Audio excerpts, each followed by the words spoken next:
নমস্কাৰ। মই মাধুৰ্য বৰা আপোনালোকৰ মাজলৈ আজি আকৌ আহিছোঁ আন এটা বিষয় লৈ। আজি পাতিম বুলি ভাবিছিলোঁ, আমি সঁচাই আধুনিক নে? এইটো এটা ডাঙৰ প্ৰশ্ন যে আমি সঁচাই আধুনিক নে। আৰু প্ৰথম ভিডিঅ'টো আৰম্ভ কৰাৰ আগতে আপোনালোকক ক'ম, আপোনালোকে যদি মোৰ ভিডিঅ'বোৰ ভাল পায়, যদি আগলৈও তেনেকুৱা ভিডিঅ' বনোৱাটো বিচাৰে, তেন্তে প্লিজ আপোনাৰ ফ্ৰেণ্ডক ভিডিঅ'বোৰ শ্বেয়াৰ কৰিব, ভিডিঅ'বোৰ লাইক কৰিব, ছাবস্ক্ৰাইব কৰিব আৰু কাষত থকা বেল আইকনটো প্লিজ প্ৰেছ কৰি দিব। এতিয়া আৰম্ভ কৰি লৈছোঁ আমাৰ ভিডিঅ'টো আপোনালোকে যদি লাষ্টলৈকে চাওক তেতিয়া বুজি পাব। আৰু কিবা যদি ভুল ভ্ৰান্তি হয় কমেণ্টত ক'ব, আৰু তেতিয়া আগৰবাৰলৈ এই ভুলবোৰ শুধৰাবলৈ চেষ্টা কৰিম। ধন্যবাদ। সেয়া ব'লক আমি আমাৰ ভিডিঅ'টো আৰম্ভ কৰিবলৈ গৈছোঁ। এতিয়া মূল কথা হ'ল, আমি আধুনিক নে আধুনিকতাৰ মুখা পিন্ধো? আচলতে আমি কিহত আধুনিক? কাপোৰ কানি, দামী গাড়ী, মুখত ইংৰাজী মাত নে কিহত? বৰ্তমান সমাজত আমি আধুনিক হ'বলৈ চেষ্টা কৰিছোঁ, এইটো ভাল কথা। কিন্তু আমাৰ আচলতে আধুনিক হ'ব লাগে ভিতৰৰ পৰা। মানুহৰ চিন্তা চৰ্চাবোৰ উন্নত কৰিবলৈ হ'ল। মানে আমি এতিয়া আমাৰ বাহিৰৰ দেশৰ আগতে আমাৰ চিন্তা চৰ্চাবোৰ উচ্চ খাপৰ কৰিব হ'ল। এতিয়া এটা উদাহৰণস্বৰূপে কিছুমান ল'ৰা ছোৱালীয়ে মাকে কয়, মই নিজে উদাহৰণ আছোঁ, মানে নিজে শুনিছোঁ, আমাৰ ঘৰৰ ওচৰতো শুনিছোঁ, যে মোৰ ল'ৰাই বা ছোৱালীজনীয়ে অসমীয়া ক'ব নাজানে। বৰ গৌৰৱত কয়, মোৰ ছোৱালীজনী সলসলীয়াকৈ ইংলিছ ক'ব পাৰে, লিখিব পাৰে, কিন্তু অসমীয়া ক'ব নাজানে। এইটো বৰ গৌৰৱত কয়। তেওঁলোকলৈ মোৰ এটা প্ৰশ্ন, নিজৰ মাতৃভাষা নাজানি আনৰ ভাষাটো কোৱাটো কিমান গৌৰৱৰ কথা। মানে আমাৰ ইংলিছটো লাগে, ইংৰাজীটো লাগে। ইংৰাজীটো বিশ্বখনক একতাৰ এনাজৰী বন্ধাৰ এটাই ভাষা আছে। বিশ্ববাসী সকলোৰে মাজত সকলোৰে লগত কথা বতৰা কৰাব এটাই ভাষা আছে, ইংৰাজী। আমাৰ ইংৰাজী ভাষা লাগে, ইংৰাজী ভাষা লাগিবই। বৰ্তমান সমাজত চলিবলৈ হ'লে, আপোনাৰ ভাল জব কৰিবলৈ হ'লে, বাহিৰত যাবলৈ হ'লে, বিশ্বখনৰ কথা আপুনি শিকিবলৈ হ'লে ইংৰাজী ভাষাটো জানিবই। কিন্তু এটা প্ৰশ্ন মোৰ, নিজৰ মাক পাহৰি আনৰ মাক আঁকোৱালি লোৱাটো কিমান গ্ৰহণযোগ্য? আমিয়ে যদি অসমীয়া ভাষা নিজৰ ল'ৰা ছোৱালীক নিশিকাওঁ, যে ক'বলৈ লাজ পাওঁ, তেতিয়াহ'লে অসমীয়া ভাষাটো বা অসমখন কিমান দিন জীয়াই থাকিব? এয়াই আধুনিক নেকি? এয়াই আধুনিকতাৰ পৰিচয় নহয়। কিন্তু আমাৰ অসমীয়া ভাষাটো, নিজৰ মাতৃভাষাটো শিকিব লাগিব।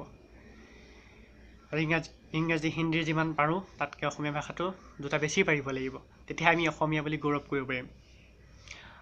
আৰু কিছুমান কথা, মানুহ কাপোৰ কানি দামী গাড়ীত ফুৰিলে আধুনিক নহয়। আধুনিক হ'বলৈ মানুহৰ চিন্তা চৰ্চাবোৰ উন্নত হ'ব লাগিব। আমি এতিয়া এখন গাঁৱতে 4-5টা খেল বহাইছোঁ, মানুহৰ মাজত বিভেদ সৃষ্টি কৰিছোঁ। হিন্দু মুছলিম সকলোৱে তেজ ৰঙা। জাতি ধৰ্ম ভগৱানে সৃষ্টি নকৰে, মানুহে সৃষ্টি কৰে। চব আমি মানুহ হিচাপে জীয়াই থাকিব লাগে। যেতিয়া আমি বিপদত পৰিম তেতিয়া নাচাওঁ যে সেইজন হিন্দু মুছলিম খ্ৰীষ্টান, আমি মানুহ হিচাপে চাম। সেইকাৰণে মানুহ হৈ জীয়াই থাকিব লাগে। ভগৱানে আমাক যে ভাগ কৰি পঠিওৱা নাই। আমি পৃথিৱীত আহিছোঁ, সকলো মানুহ হিচাপে জীয়াই থাকিব লাগে। এতিয়া সকলো জীৱ জন্তুলৈ চালেও আমি জীৱশ্ৰেষ্ঠ মানুহ, কিন্তু সকলো নিজৰ জাতিৰ মাজততো ধুনীয়াকৈ জীয়াই আছে। কোনোতো নিজৰ জাতিৰ মাজত ভাগ কৰি দিয়া নাই। এনেকৈ কিন্তু আমি মানুহে ভাগ কৰোঁ। মানুহে এটা জাতিৰ পৰা ভাগ কৰি পেলাওঁ, তাৰপিছত ডাঙৰ সংঘৰ্ষ হয়। এইবোৰ আমাক কিয়? আমাক শান্তি লাগে। আচলতে আমি সেইবোৰ কথাত আধুনিক হ'ব লাগিব। আমাৰ চিন্তা চৰ্চাবোৰ বহল হ'ব লাগিব। আমি পুখুৰীত সাঁতুৰি থাকিলে নহ'ব, এতিয়া সাগৰলৈ যাব লাগিব। তেতিয়াহে আমি জীৱনৰ প্ৰকৃত সত্যটো বুজি পাম। আমি আৰু সোমাই থাকি হিন্দু মুছলিম খ্ৰীষ্টান বুলি কৈ লাভ নাই। কিবা যদি ক'বলৈ মন আছে, মানুহ হিচাপে কৰা আৰু মানুহৰ বাবে কাম কৰা, সেইটোহে আধুনিক। পৃথিৱীখন বহুত বহল, ঠেক মগজ লৈ মানুহ কোনো আগবাঢ়ি যাব নোৱাৰে। সেইকাৰণে কৈছোঁ, আধুনিকতাৰ মুখা নিপিন্ধিবা। তুমি দামী গাড়ীখনত ঘূৰিলে, দামী কাপোৰ পিন্ধিলে, দামী ঘড়ী, দামী মোবাইল ল'লে মানুহ আধুনিক নহয়। যেতিয়ালৈকে আমাৰ মানুহৰ চিন্তা চৰ্চাবোৰ আধুনিক নহ'ব। এতিয়া আমাৰ মাজত থকা কিছুমান কুপ্ৰথা, সেইবোৰ এৰিব হ'ল। যেনেদৰে আমি বাল্য বিবাহটো ত্যাগ কৰিলোঁ, যেনেদৰে আমি সতীদাহ প্ৰথাটো ত্যাগ কৰিলোঁ। আমি জানো যে সেইবোৰ কুপ্ৰথা। ভাল প্ৰথা আঁকোৱালি ল'ব লাগে, যিবোৰ প্ৰথাই মানুহক কিবা শিকায় বা মানুহক উন্নতি পথলৈ লৈ যায়, সেইবোৰ শিক্ষা আমি ল'ব লাগে। আমাৰ ল'ৰা ছোৱালীক শিকাব লাগে ভাল কথা। এতিয়া বৰ্তমান যুগত চাব দেই, আমি আমাৰ নিজৰ ল'ৰা ছোৱালীক আইতা ককাকৰ পৰা দূৰত ৰাখোঁ। আজিকালি এটা পৰিয়ালত মূল কথাটোৱে হ'ল যে এখন সৰু মই, মোৰ পত্নী, মোৰ ল'ৰা ছোৱালী, ইমানতে আবদ্ধ এটা পৰিয়াল। ইয়াৰ ফলত বহুতো সমস্যাৰ সৃষ্টি হৈছে। আচলতে আমি যিমানে যৌথ পৰিয়ালত থাকিম সিমানেই সমস্যাবোৰ কমি যাব। মানে সমস্যাবোৰ ভাল হ'বলৈ বহুত কেইজন মানুহ থাকিব। কিন্তু যেতিয়া আমি ছেপাৰেটকৈ এটা মই, মোৰ ল'ৰাটো, মোৰ ছোৱালীজনী, মোৰ পত্নী, তেতিয়া এটা সৰু পৰিয়ালত থাকিম, তেতিয়া বিভিন্ন সমস্যাই দেখা দিব। যেতিয়া আমি সেই ল'ৰা ছোৱালীকেইটাক সৰুৰ পৰাই শিক্ষা দিম যে আমাৰ পৰিয়ালটো সীমিত, ইমানতে সৰু, তেতিয়া ককাক আইতাক পাহৰি যাব। আচলতে ককাক আইতাকৰ মৰম যি পোৱা নাই সেয়ে আচলতে বুজি নাপায়। মোৰ মতে বহুত দুৰ্ভগীয়া। সেই ককাক আইতাকৰ নিস্বাৰ্থ মৰমৰ পৰা সন্তানক কেতিয়াও বঞ্চিত নকৰিব, এইটো মহাপাপ। আপুনি যদি আপোনাৰ নিজৰ মা দেউতাৰ পৰা নিজৰ নাতিনী মৰম চেনেহ আঁতৰাই দিয়ে, তেতিয়াহ'লে আপোনাৰ সেই ল'ৰা ছোৱালীকেইটা শিক্ষা কি দিলে? তাহাঁতিতো ডাঙৰ হৈ ভাবিব যে আমাৰ দেউতাই মায়ে আমাৰ ককাক আইতাৰ পৰা আঁতৰাই কৰি শিক্ষা দিছে যে আত্মকেন্দ্ৰিক হোৱা। আত্মকেন্দ্ৰিক মানে নিজেই আৰু পত্নী ল'ৰা ছোৱালী, বাকীবোৰ কোনো নাই। মানে নিজক লৈ ব্যস্ত। আজি সমাজখন হ'ল নিজক লৈ ব্যস্ত। বাকী কোন ক'ত মৰি আছে, কোন ক'ৰবাত গৈ আছে, নিজৰ মাক দেউতাকৰ কথা ভাবিবলৈ সময় নাই। এইবোৰ কৰিলে আমি আধুনিক নহয়। আচলতে আমাৰ আইতা ককাকৰ মৰম বা কেতিয়াও নাতিনীক আঁতৰ কৰিব নালাগে। আচলতে আমাৰ চিন্তা চৰ্চা উন্নত কৰিবলৈ হ'ল। যি মানুহে ইমান ঠেক মগজ লয়, নিজে পৰিয়াল বা পইচা পিছত দৌৰি ফুৰে, তেনেকুৱা মানুহৰ কেতিয়াও আগবাঢ়ি যাব নোৱাৰে। পইচা এগাল ঘটিব, কিন্তু নিজৰ ল'ৰা ছোৱালীক গঢ় দিব নোৱাৰে। সেইকাৰণে পাৰিলে সময়ত নাতিনীয়েকক ককাক আইতাকৰ ওচৰলৈ পঠিওৱা। ককাক আইতাকৰ মৰমৰ পৰা তেওঁলোকক আঁতৰ নকৰিবা, নহ'লে এদিন তোমালোকে নিজে পস্তাবা যে আমি কি কৰিছিলোঁ, সেয়া আমাৰ সন্তানে আমাৰ লগত কৰিছে।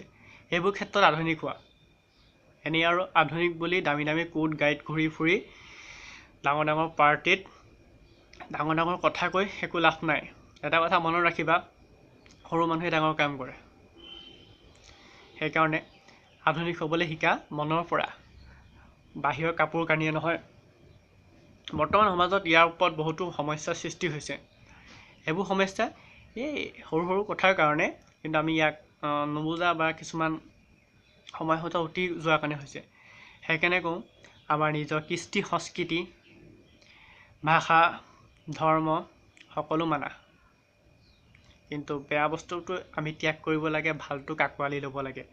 পৰিৱৰ্তন হ'ব লাগে, কিন্তু মানসিকভাৱেও শাৰীৰিকভাৱেও সকলোভাৱে মানুহ আধুনিক হ'ব লাগে। তেতিয়াহে এখন সুস্থ সমাজ গঠন হ'ব। প্ৰথমতে আমি নিজৰ ঘৰখন সুস্থ কৰিব লাগিব, ঘৰখনৰ প্ৰতিজন মানুহ সুস্থ কৰিব লাগিব, তেতিয়াহে এখন সুস্থ সমাজ হ'ব।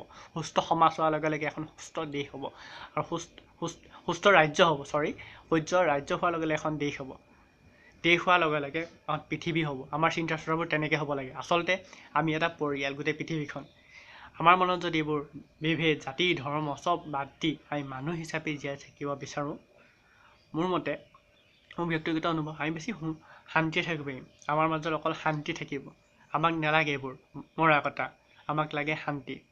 সেইকাৰণে সকলোকে অনুৰোধ, নিজৰ মা দেউতাক সন্মান কৰা, আধুনিক হোৱা, ইংৰাজী কথা কোৱা, কিন্তু অসমীয়া ভাষাটো পাহৰি নাযাবা। ইংলিছ স্কুলত পঢ়া মানেতো এইটো নহয় যে তুমি অসমীয়া কথা ক'বলৈ নাজানা বা নিশিকা। ইংলিছ স্কুলতো অসমীয়া কথা থাকে। কি অসমীয়া মাধ্যমত পঢ়া ল'ৰা ছোৱালীয়ে ইংলিছ ক'ব নাজানে? কোনো ক্ষেত্ৰত ভালকৈ দেখিছোঁ মই, তাহাঁতি ভালকৈহে ক'ব পাৰে ইংলিছ স্কুলতকৈ। সেইকাৰণে কৈছোঁ, নিজৰ মাতৃভাষাটো পাহৰি মুখত ইংৰাজী মাত ল'লে মানুহ আধুনিক নহয়। আমাৰ চিন্তা চৰ্চাবোৰ আধুনিক কৰিব হ'ল। সেয়া সকলোকে কৈছোঁ, মা দেউতাক মৰম চেনেহ কৰা, আৰু মা দেউতাই যাতে নিজৰ সন্তানক নাতিনীৰ পৰা দূৰত নিজৰ নাতিনী ককাক আইতাকৰ পৰা দূৰত নাৰাখে, সকলোৱে মিলা প্ৰীতিৰে মানুহ হিচাপে জীয়াই থাকে, সেয়াই মোৰ অনুৰোধ। আপুনি যদি মোৰ ভিডিঅ'টো ভাল পাইছে, আপোনালোকৰ ফ্ৰেণ্ডৰ মাজত নিশ্চয় শ্বেয়াৰ কৰিব। যদি আগলৈও এনেকুৱা ভিডিঅ' বনাব লাগে, কিবা আপোনাৰ ওচৰত টপিক আছে বা, তেতিয়া আপুনি কমেণ্টত ক'ব পাৰে, তেতিয়া মই তেনেকুৱা ভিডিঅ' বনাবলৈ চেষ্টা কৰিম। লাষ্টত এটাই কথা কওঁ, জীয়াই থাকা, জাতি ধৰ্ম হিচাপে নহয়, মানুহ হিচাপে। নমস্কাৰ।